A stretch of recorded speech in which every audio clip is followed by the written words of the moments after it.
Assalamualaikum warahmatullahi wabarakatuh. Selamat pagi pemirsa, selamat pagi Despita, apa Selamat kabar? pagi Anita, sehat Alhamdulillah. Anita gimana kabarnya? Tentunya sehat, semangat, sudah pakai merah-merah nih, apalagi kita sudah kembali ke rutinitas seperti biasa setelah long weekend sudah selesai. Betul sekali, tentunya pemirsa jangan lupa untuk terus mengupdate ya informasi terkini tentunya di Lintas Anjis Pagi, karena ada selain 3 berita tadi, kami juga hadir dengan beragam informasi menarik lainnya bersama saya Despita Bionda. Dan saya Anita Dewi, inilah Lintas Anjis Pagi selengkapnya.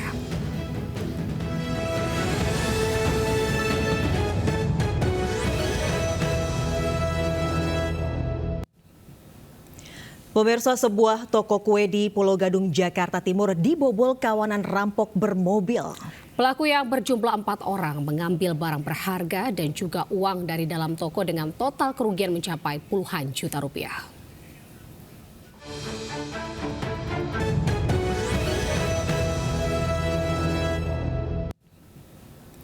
Pemirsa, sebuah toko kue di Pulau Gadung, Jakarta Timur dibobol kawanan rampok bermobil. Pelaku yang berjumlah 4 orang mengambil barang berharga dan juga uang dari dalam toko dengan total kerugian mencapai puluhan juta rupiah. Menggunakan mobil, 4 orang perampok sebuah toko kue di Pulau Gadung, Jakarta Timur ini langsung membobol pagar besi. Mereka kemudian memaksa masuk ke dalam toko dan mengobrak-abrik seluruh isi toko. Para pelaku kemudian terlihat mengambil uang di meja kasir. Mesin kopi dan sejumlah alat elektronik juga tak luput diambil oleh para perampok. Para pelaku juga sempat hendak merusak CCTV namun gagal.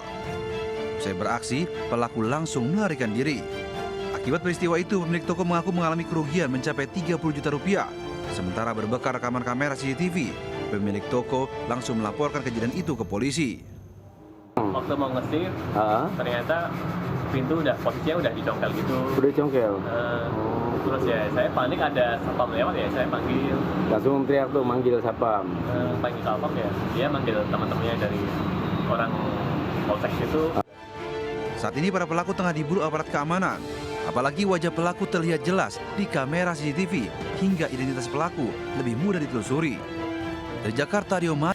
Pemirsa, sepasang suami istri tertangkap tangan mencuri di minimarket di Utan Kayu, Matraman, Jakarta Timur. Pelaku pria yang sempat kabur berhasil ditangkap warga dan nyaris babak belur, sementara pelaku wanita kabur menggunakan angkot.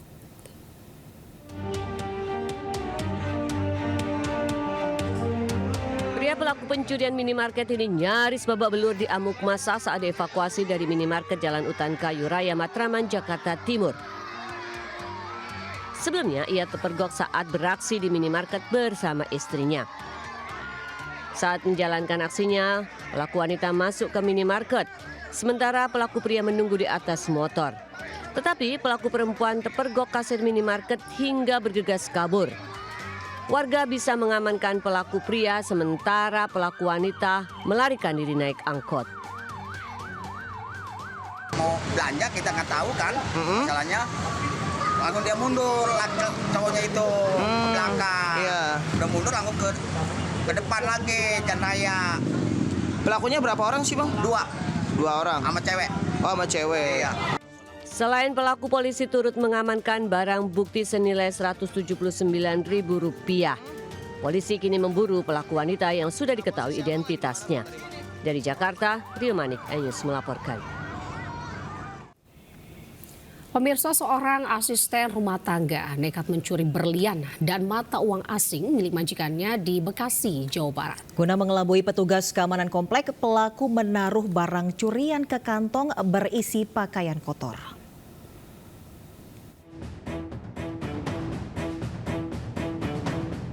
Seorang asisten rumah tangga, ER, 32 tahun, terekam CCTV saat kabur dari rumah majikannya usai menggasak perhiasan dan mata uang bernilai 300 juta rupiah lebih di perumahan klaster Adenium Harapan Indah, Bekasi.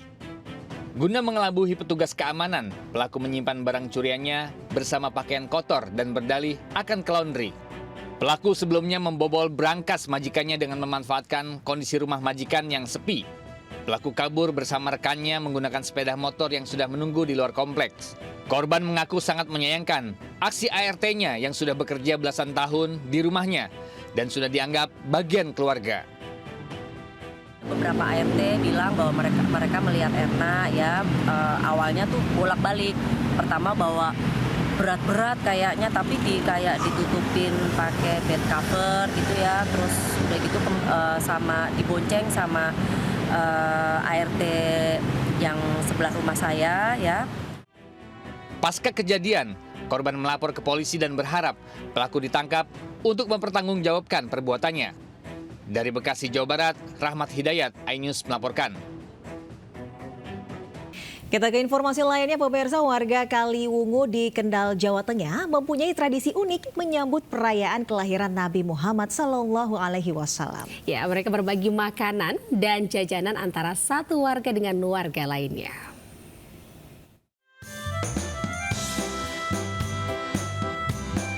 Berbagai makanan dan jajanan disiapkan warga Kendal, Jawa Tengah dalam tradisi weh-wehan untuk merayakan kelahiran Nabi Muhammad SAW.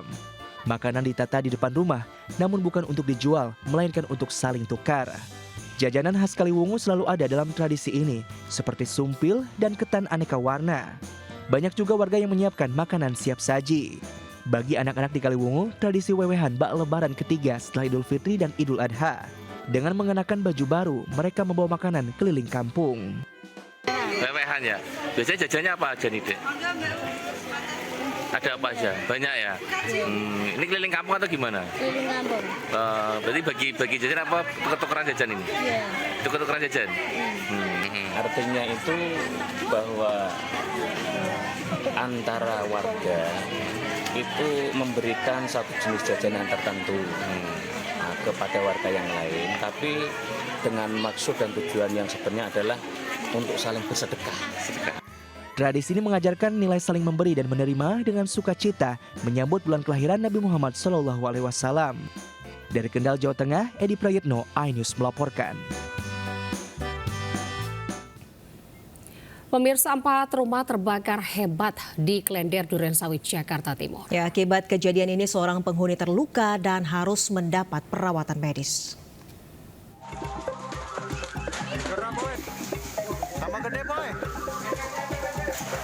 Rumah di perkampungan padat penduduk di Klender, Durensawit, Jakarta Timur terbakar. Sedikitnya 4 rumah hangus terbakar. Besarnya kobaran api sempat membuat warga panik. Petugas pemadam kebakaran yang tiba di lokasi bersama petugas kepolisian sempat kesulitan memadamkan api karena lokasi kejadian di gang yang sempit. Warga dan petugas terpaksa memadamkan api melewati atap-atap rumah warga. Akibat kejadian ini, seorang penghuni rumah terluka dan harus mendapat perawatan. Setelah 1 jam, api berhasil dilokalisir hingga tidak merembet ke rumah lainnya. Diduga kebakaran disebabkan hubungan pendek arus listrik akibat stop kontak yang digunakan bertumpuk. Lagi makan di dalam, di tetangga ini dok pintu ke tengah. Saya keluar, ada apa? Ternyata udah ada asap. Susah buka pintu itu, Pak. Tapi umpamanya tadi langsung dibuka, mungkin nggak segede gini. Itu lama gitu. Dok. Orang pada dok. Tidak ada korban jiwa dalam kejadian ini. Sementara kerugian diperkirakan mencapai ratusan juta rupiah. Dari Jakarta, Rio Manik melaporkan. Sementara itu, gudang penyimpanan berupa kayu dan jagung milik salah satu perusahaan di Jawilan, Kabupaten Serang, Banten, ludes terbakar. Petugas kesulitan memadamkan api lantaran sulitnya mencari sumber air.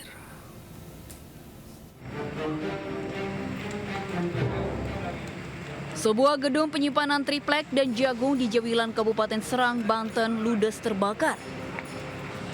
Banyaknya bahan jagung dan kayu triplek membuat kobaran api cepat membesar. Api yang terus membesar membuat petugas kesulitan memadamkan api. Apalagi sumber air jauh dari titik api. Petugas akhirnya hanya berusaha melokalisir titik api agar tidak merambat ke tempat lain. Beruntung saat kejadian tidak ada pekerja dalam gudang hingga tidak ada korban jiwa. Ini yang terbakar triplek, Pak. Unit triplek gudang, pergudangan sih sebenarnya, Pak. Tempat nyimpan aja ya? Tempat penyimpanan. Ini yang kebakar apa aja di sini berarti? Ini ada triplek, kemudian dari jagung juga ada, Pak. Karena di sini ada 2 gudang. Belum diketahui penyebab kebakaran karena api tiba-tiba muncul dari tumpukan jagung. Saat ini polisi masih menyelidiki kejadian ini. Dari Serang, Banten, Maesa Apriandi, iNews melaporkan. Ya, pemirsa dan juga Despita, ini sebuah Tower Base Transceiver Station atau BTS yang berada di pinggir Jalan Asia Afrika, Senayan, Jakarta Pusat, Senin siang terbakar. Ya, api yang berkobar hebat sempat membuat petugas damkar kesulitan melakukan proses pemadaman.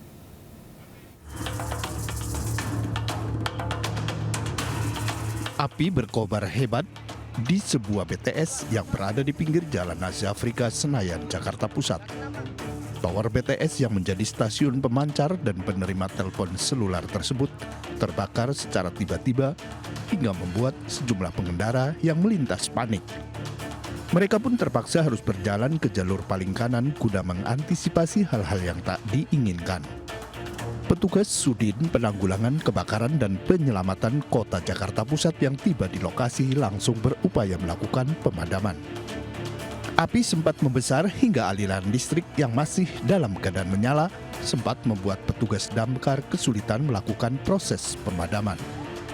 Telah terjadi kebakaran menara BTS, artinya menara sinyal untuk handphone kita semua. Dugaan sementara, Bang? Dugaan sementara konsleting listrik. Belum diketahui pasti penyebab terjadinya kebakaran, namun dugaan sementara api muncul akibat korsleting listrik pada bagian panel. Dari Jakarta Pusat, Rani Sanjaya, iNews melaporkan. Ke informasi selanjutnya, pemirsa, pasangan bakal calon gubernur dan wakil gubernur Jakarta Ridwan Kamil dan Suswono menggelar pertemuan dengan Partai Koalisi Jakarta Baru. Ya, pertemuan ini juga diikuti anggota DPRD dari Partai Koalisi Indonesia Maju Plus dan tim pemenangan.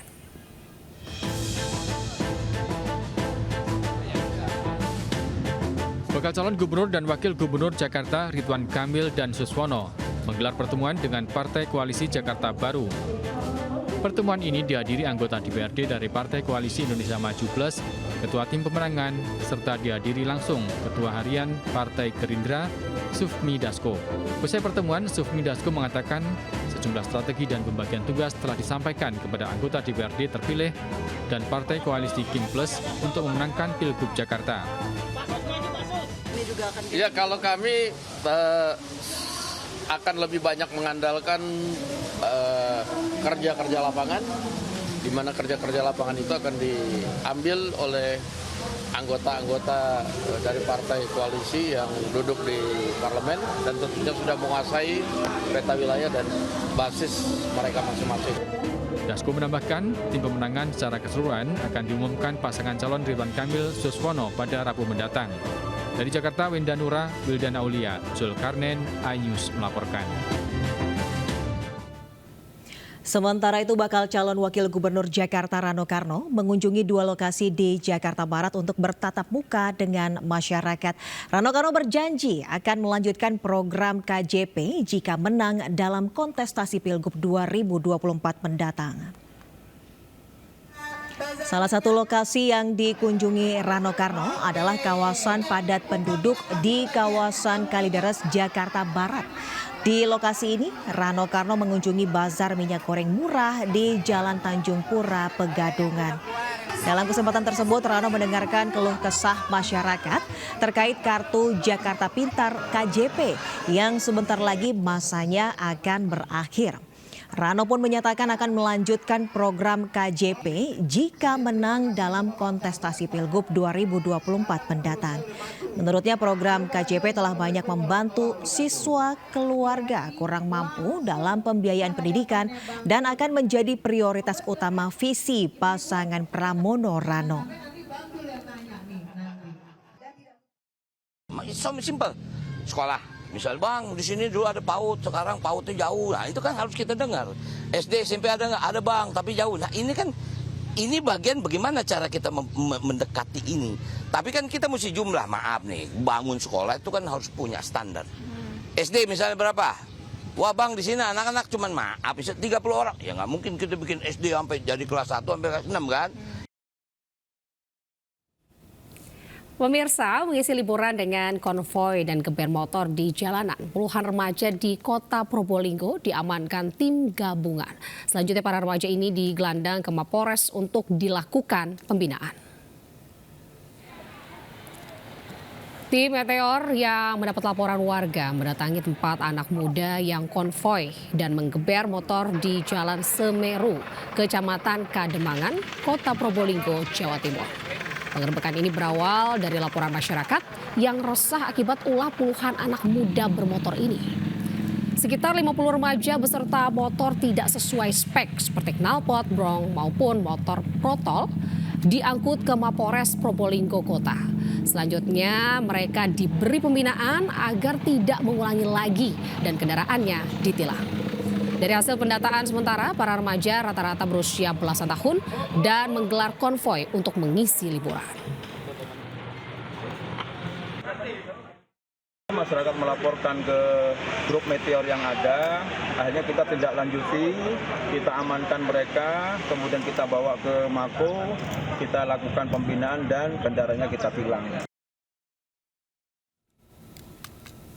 Ya, pemirsa, Otorita Ibu Kota Nusantara IKN membuka kunjungan umum ke Ibu Kota Nusantara IKN.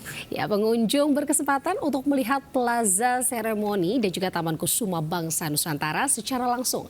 Namun dipastikan hanya 300 pengunjung setiap harinya.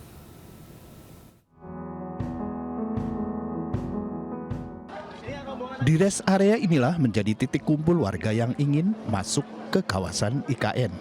Warga yang sudah mendaftar akan diatur pihak OIKN masuk ke area IKN. Bagi masyarakat yang berminat untuk berkunjung ke kawasan IKN, diharapkan dapat melakukan pendaftaran secara online terlebih dahulu melalui aplikasi IKNO.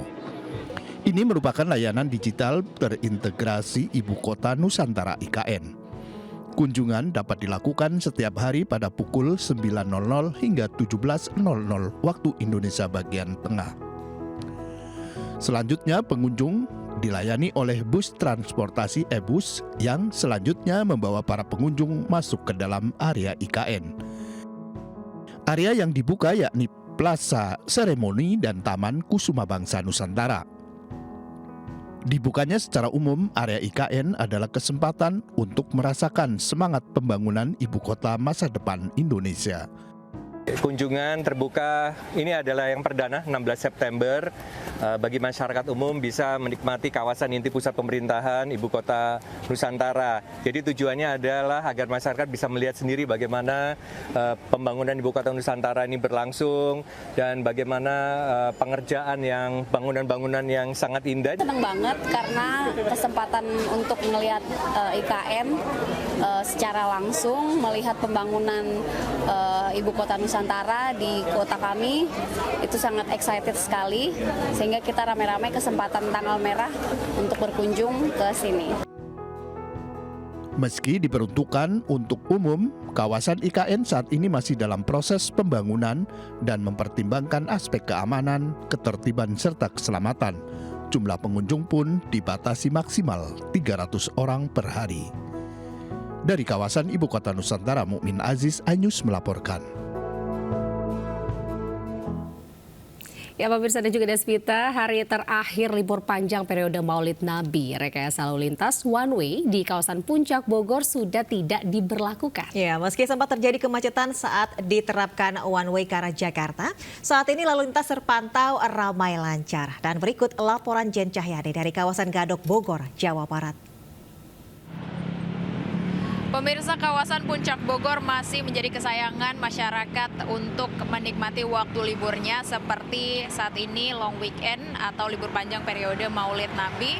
Kawasan Puncak Bogor dipadati oleh masyarakat atau wisatawan yang berkunjung untuk berlibur.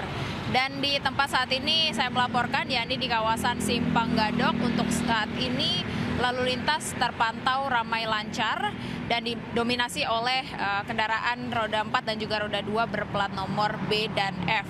Sementara itu sempat terjadi kepadatan atau kemacetan yang mengular pada pagi tadi, Senin pagi, akibat dari adanya penerapan rekayasa lalu lintas atau one way. Ini yang diterapkan dari arah Bogor menuju ke arah Jakarta, sehingga berimbas kepada para pengemudi yang ingin menuju ke arah Bogor dan mereka harus mencari jalan alternatif lain sehingga menimbulkan kemacetan di beberapa titik. Namun untuk saat ini sistem one way sudah tidak diberlakukan kembali, sudah diberlakukan sejak pukul 6 pagi hingga pukul 3 sore dan saat ini lalu lintas ramai lancar baik dari arah Jakarta menuju ke arah Puncak maupun sebaliknya. Untuk rekayasa lalu lintas sendiri tentu saja akan diberlakukan situasional dari pihak kepolisian melihat kondisi lalu lintas dan jika nantinya akan terjadi kemacetan atau kepadatan lagi maka tidak menutup kemungkinan sistem one way atau satu arah ini akan kembali diberlakukan. Dan pemirsa, bagi Anda diimbau yang akan melakukan perjalanan atau sedang melakukan perjalanan kembali ke kediaman Anda dari kawasan Puncak Bogor ini diimbau untuk tetap berhati-hati, menaati peraturan dan mempersiapkan berbagai hal yang diperlukan agar perjalanan Anda tetap nyaman. Dari Bogor, Jawa Barat, Jen Cayani bersama juru kamera Pandu Priyo dan Suryali Santoso melaporkan. Meninggalnya seorang wisatawan asal Cipayung, Jakarta Timur yang diduga akibat kemacetan horor di Puncak Bogor, Jawa Barat pada hari Minggu lalu dibantah polisi. Pihak KBO Lantas Polres Bogor menyatakan wisatawan meninggal di lokasi wisata saat akan pulang karena terkena serangan jantung dan sempat dikawal polisi saat dievakuasi.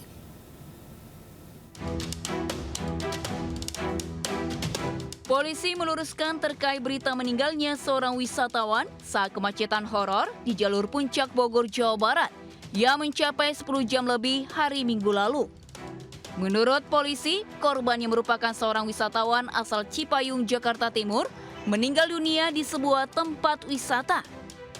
Bahkan meski di tengah kemacetan, polisi sempat melakukan pengawalan hingga ke rumah duka di Jakarta menggunakan ambulans. Korban dipastikan meninggal karena terkena serangan jantung saat berekreasi. Di sisi lain, menurut keterangan warga, seorang wisatawan meninggal karena terjebak kemacetan panjang selama 10 jam lebih.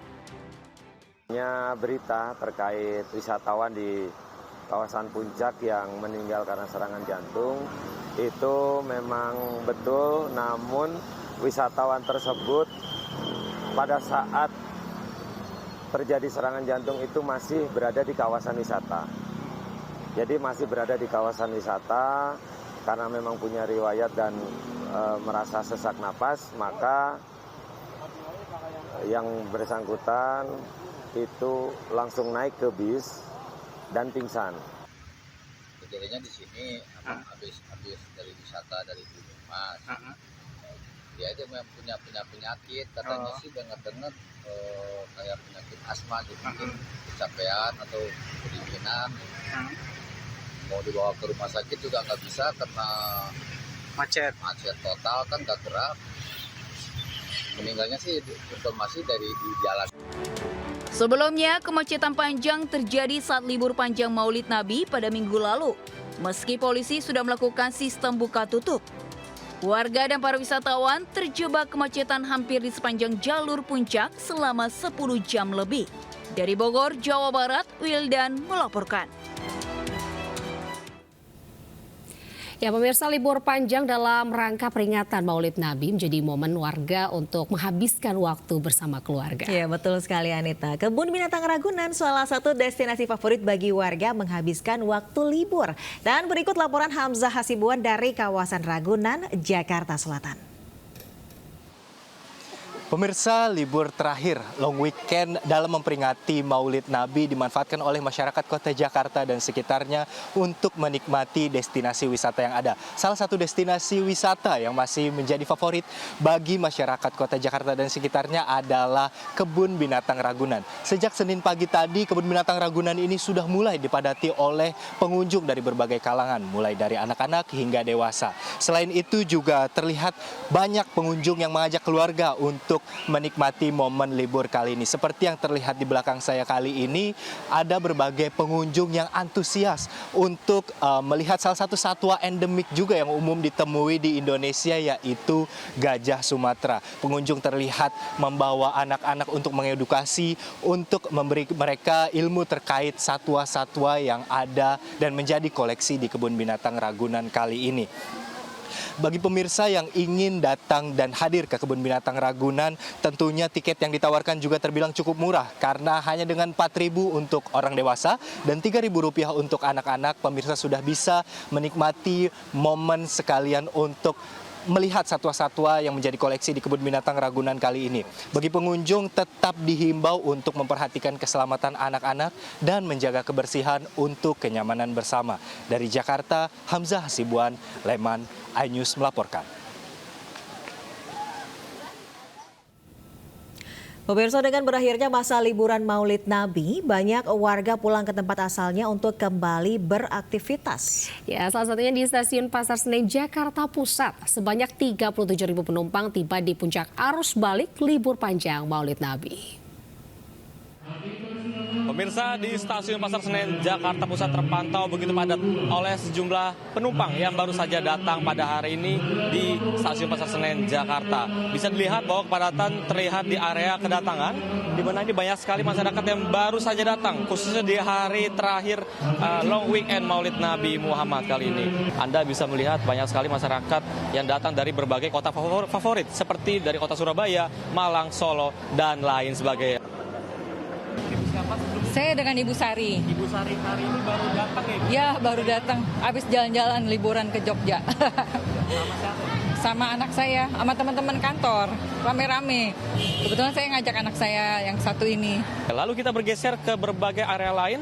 Untuk kepadatan juga terlihat di area tempat duduk di mana masyarakat ini masih menunggu untuk dijemput ataupun menunggu untuk berangkat pada hari ini tentunya. Dan kita akan beralih ke sisi yang lain di mana untuk area cetak tiket ini sangat amat antri dan juga ramai, namun hingga saat ini tidak hanya mereka yang arus balik saja, mereka juga beberapa ada yang melakukan keberangkatan untuk terlebih dahulu melakukan pencetakan tiket pada hari ini, lalu dilanjutkan dengan berbagai area lainnya seperti di area menunggu di bagian sisi luar keberangkatan tentunya. Dan untuk diketahui juga pemirsa bahwasanya PT KAI Daob 1 Jakarta hari ini memberangkatkan sekitar 37.000 orang pada hari ini, dan diprediksi besok hari akan terjadi sebanyak 33.000 orang yang berangkat untuk esok hari. Dan tentunya ada tambahan fasilitas yakni 8 kereta tambahan oleh PT KAI Daob 1 Jakarta, dan tentunya ini diharapkan bisa menunjang kenyamanan dan juga fasilitas masyarakat untuk melakukan perjalanan selama kepulangan ataupun keberangkatan di hari ketiga long weekend Maulid Nabi. Dari Jakarta, Syahriza Zanski, Ade Supriyatna, Dipo Andi Muharram, iNews melaporkan. Ribuan warga Yogyakarta berebut gunungan dalam tradisi grebek Maulud di Keraton Yogyakarta. Iya, dengan berebut gunungan yang terbuat dari hasil bumi, warga berharap mendapat berkah dan rezeki.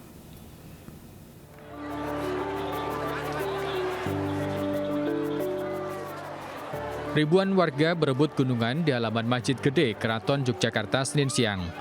Warga yang sudah menunggu sejak pagi langsung merangsek memperebutkan gunungan yang terbuat dari hasil bumi. Rebutan gunungan tersebut merupakan puncak dari tradisi grebek Maulid dalam rangka memperingati Maulid Nabi Muhammad SAW yang digelar Keraton Yogyakarta. Dalam ritual grebek Maulid tersebut, Keraton Yogyakarta mempersembahkan 7 buah gunungan, yaitu 2 buah gunungan Kakung, 2 buah gunungan Putri, dan gunungan Gepak, gunungan darat, serta gunungan Pahuan, masing-masing 1 gunungan. Warga percaya dengan berebut gunungan akan mendatangkan berkah. Itu berkah, orang Jawa itu biar semuanya usahanya sukses. Ini mau diapain nanti nih barangnya? Nanti di rumah disimpan. Disimpan dulu. Sambil digoreng dimakan. Apa ini, Mbak? Kacang panjang. Kacang panjang. Ntar mau dibuat. Ini apa nggak tahu dong. Ntar dibuat apa ini, Mbak? Kacang sayur. Dimasak gitu, Mbak ya? Yang penting dibawa pulang dulu. Mau dibawa pulang dulu. Mau disimpan atau diapa gitu, Mbak? Atau di? Nggak tahu nantinya mau diapakan. Apa itu, Mbak, yang dapat ini? Ini apa ya, bahannya dari beras ya kayaknya ya.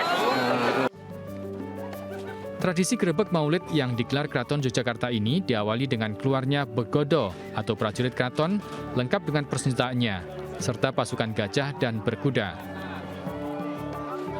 Selain dibawa ke Masjid Gede Keraton Yogyakarta dan menjadi rebutan ribuan warga, sejumlah gunungan juga dibawa ke Kadipaten Puro Mangkualaman, Kepatihan, dan Dalem Mangkubumen. Selama ini Keraton Yogyakarta menggelar tradisi grebek sebanyak 3 kali dalam setahun, yaitu grebek maulid saat peringatan Maulid Nabi Muhammad SAW dan grebek besar yang digelar saat Hari Raya Idul Adha.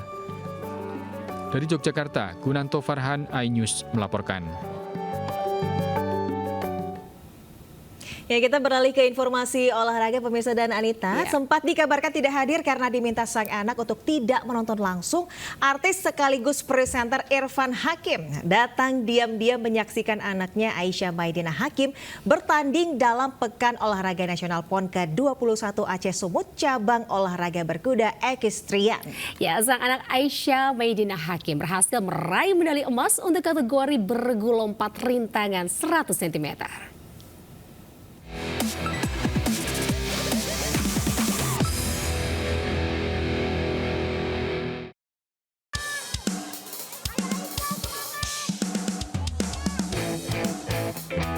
Datang pada round kedua di venue cabang olahraga berkuda di Jericho Stable, Desa Firdaus, Kecamatan Serampa, Kabupaten Serdang Bedagai, Sumatera Utara, Irfan Hakim masuk ke lokasi perlombaan secara diam-diam dan luput dari perhatian penonton. Pada round pertama, Aisyah Hakim sempat melakukan beberapa kesalahan.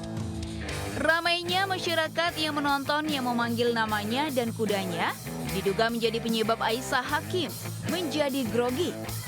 Namun di round kedua berhasil memaksimalkan penampilannya dengan berhasil menyelesaikan semua lompat rintangan dengan baik. Dalam pertandingan berkuda equestrian kategori bergu lompat rintangan 100 cm, Aisyah Hakim bermain bersama 2 atlet tandem lainnya, yaitu Muhammad Akbar Kurniawan dan Rifa Renanda Harza. Kemenangan tim beregu kontingen DKI Jakarta ini setelah menyelesaikan semua lompatan dan waktu yang tidak bisa dikejar oleh kontingen lainnya. Ada Aisyah, anak saya ada Aisyah dari sama Aan. Ini luar biasa, saya sengaja datang ke sini ke Sumatera Utara buat melihat perjuangan anak saya secara langsung. Tadi di awal, agak mendebarkan, tapi kedua langsung keren banget dan alhamdulillah mendapatkan medali emas sesuai dengan yang kita citakan. Seperti itu. DKI Jakarta keluar sebagai juara dalam kategori bergu lompat rintangan 100 cm dan meraih medali emas. Sementara untuk perak diraih kontingen Jawa Barat, disusul tuan rumah Sumatera Utara yang harus puas meraih medali perunggu. Dari Serdang Bedagai, Sumatera Utara, Wahyu Rustandi, iNews melaporkan. Sementara itu pemirsa, tim e-sport Nusa Tenggara Barat berhasil mengalahkan tim Sumatera Barat dalam game Mobile Legends Bang Bang 2-0. Ya, selain tim NTB dan Sumbar yang bertanding, tuan rumah Sumatera Utara juga bertanding melawan Provinsi Banten.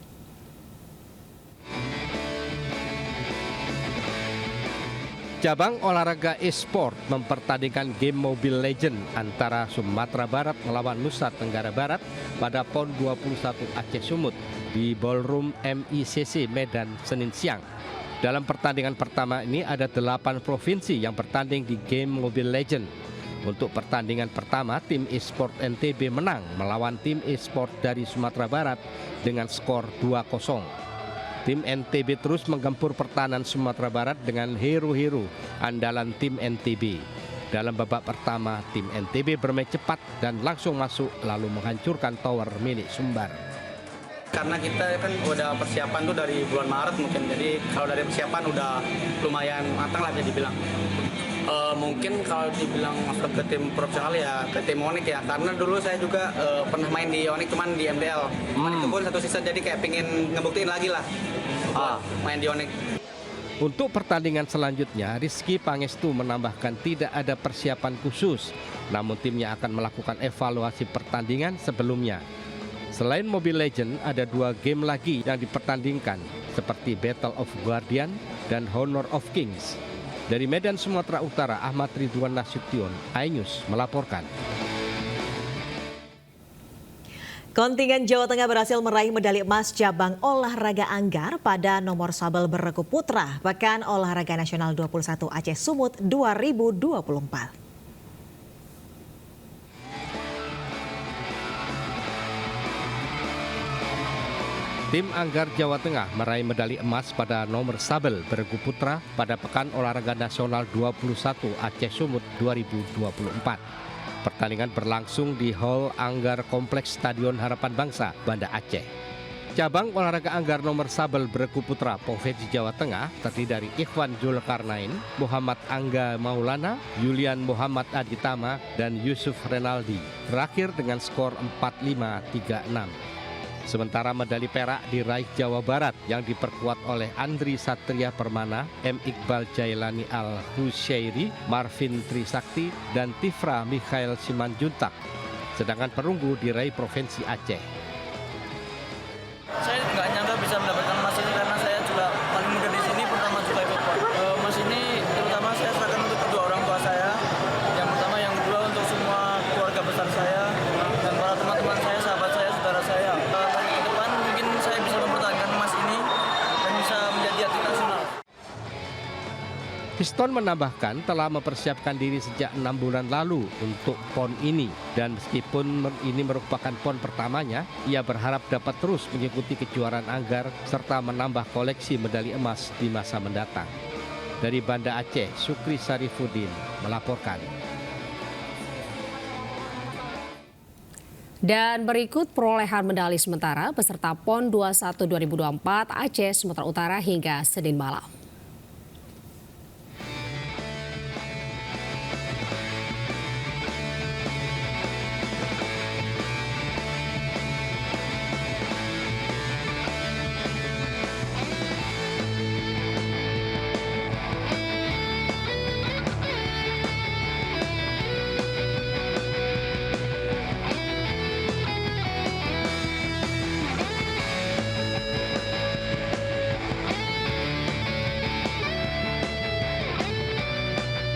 Ya pemirsa, kita kembali ke dalam negeri. Bagi Anda yang ingin mencoba peluang usaha budidaya hewan, yang satu ini bisa menjadi referensi karena permintaan pasar yang tinggi. Iya, kodok hidup nih Anita. Ternyata memiliki potensi dengan omset yang fantastis.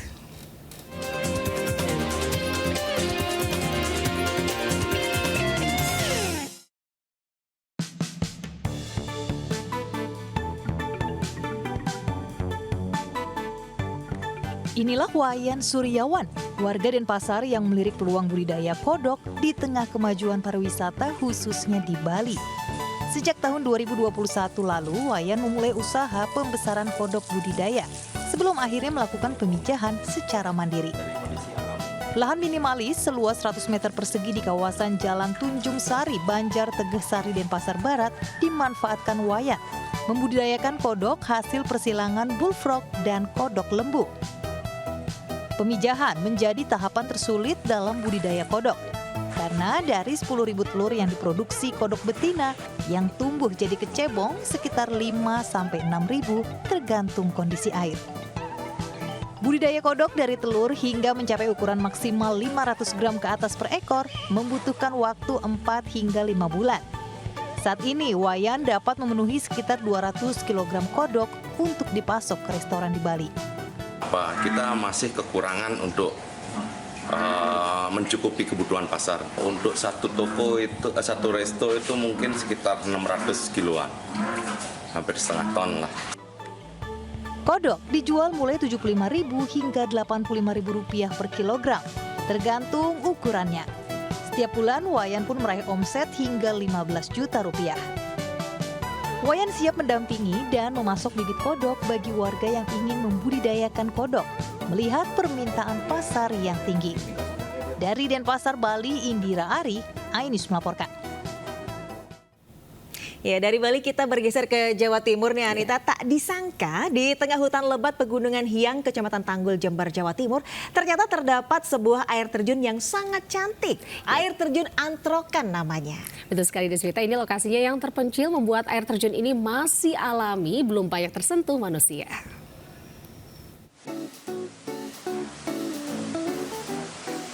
Air terjun Antrokan di tengah pegunungan Hyang, Kecamatan Tanggul, Jember, Jawa Timur ini belum banyak dikenal pecinta keindahan alam. Siapa sangka, di tengah lebatnya hutan terdapat air terjun dengan ketinggian mencapai 40 meter. Airnya yang deras seolah keluar dari bukit batu dan langsung mengalir ke lembah di bawahnya. Lokasinya yang berada di tempat terpencil membuatnya sulit dicapai. Dari desa terdekat, Desa Manggisan, pengunjung harus berjalan kaki melintasi hutan lebat. Bahkan, pengunjung harus melintasi jembatan yang hanya terbuat dari bambu melintasi sungai yang deras. Beberapa pengunjung terpaksa digendong untuk bisa melewati jembatan itu.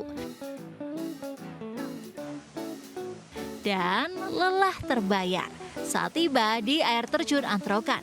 Air yang sangat dingin dengan pemandangan air terjun dengan latar belakang hutan di sekitarnya menambah panorama alam yang menakjubkan. Pengunjung bisa berselfie atau sekedar menikmati dinginnya air terjun dari kawasan pegunungan Hyang itu. Indah, bagus, asli. Ya Pak, jalannya mungkin ya Pak, terlalu licin ini Pak. Bagi pengunjung yang akan mengunjungi air terjun Antrokan ini harus dipandu oleh warga setempat. Hal ini agar para pengunjung tak tersesat, mengingat hutan di kawasan pegunungan Hyang masih perawan. Dari Jember, Jawa Timur, Bambang Sugiarto, iNews melaporkan. Pemirsa, ratusan pelajar di Berau, Kalimantan Timur menampilkan tari kolosal suku Dayak Gaai. Iya, tarian yang dibawakan ini menceritakan tentang pelestarian budaya dan adat istiadat suku Dayak asli Berau dalam mempertahankan budaya dan keberagaman.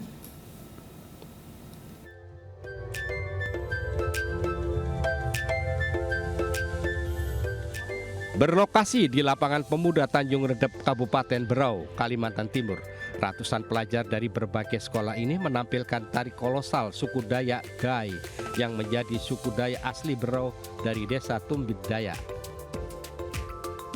Tari kolosal ini menceritakan kehidupan warga Dayak Gaai yang hidup damai dengan pemimpin yang arif dan bijaksana dalam menjaga budaya dan adat istiadat dari leluhur melalui adat bekudung betiung. Bukan hanya menceritakan tentang kebijaksanaan pemimpin suku Dayak Gaai, tari kolosal ini juga menggambarkan tentang kehidupan warga Berau yang hidup makmur dari hasil pertanian. Selain tarian Dayak Gaai, tarian dari suku Banua dan Bajau juga ditampilkan sebagai simbol keramahan dan kebahagiaan suku Dayak dalam menjaga keharmonisan daerah. Penampilan para penari dalam rangka ulang tahun Kabupaten Berau ke-71 dan Kota Tanjung Redep ke-214 ini disaksikan tokoh-tokoh daerah dan tokoh-tokoh adat. Mengangkat suatu kearifan lokal, Festival Budaya Bekudung Betiung dari Kampung Tumbit Dayak, Kecamatan Sambaliung. Festival Budaya Bekudung Betiung adalah satu festival budaya yang patut kita lestarikan sebagai generasi muda. Dan pastinya saya sebagai sutradara mengangkat Festival Budaya Bekudung Betiung ini supaya memperkenalkan ke masyarakat umum bahwasanya kita di Kabupaten Berau juga memiliki suku Dayak yang tertua, yaitu suku Dayak Gaai selain suku Dayaknya. Kita harus mencintai seni budaya yang ada di Kabupaten Berau yang tidak kalah dari tempat-tempat lain. Kita memiliki 3 tempat, Bajau, Dayak, dan Banua. Insya Allah itu bisa menjadi sebuah kekayaan.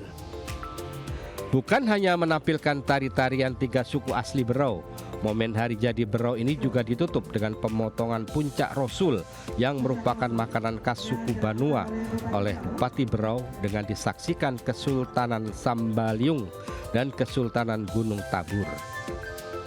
Dari Berau, Kalimantan Timur, Zuhri, iNews. Ya pemirsa dan juga Desvita, ini pemanasan audisi Indonesian Idol 13 di Medan, Sumatera Utara berlangsung meriah dengan kehadiran juri Indonesian Idol yang juga mantan finalis Indonesian Idol Season 2, Judika Sihota. Ya, para calon peserta audisi hadir dan bersaing menunjukkan teknik serta keahliannya dalam olah vokal.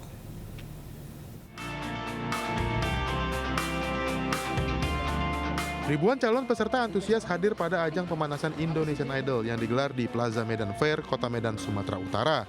Pemanasan ini juga turut dihadiri langsung penyanyi jebolan Indonesian Idol Season 2 asal Kota Medan, Judika Sihotang.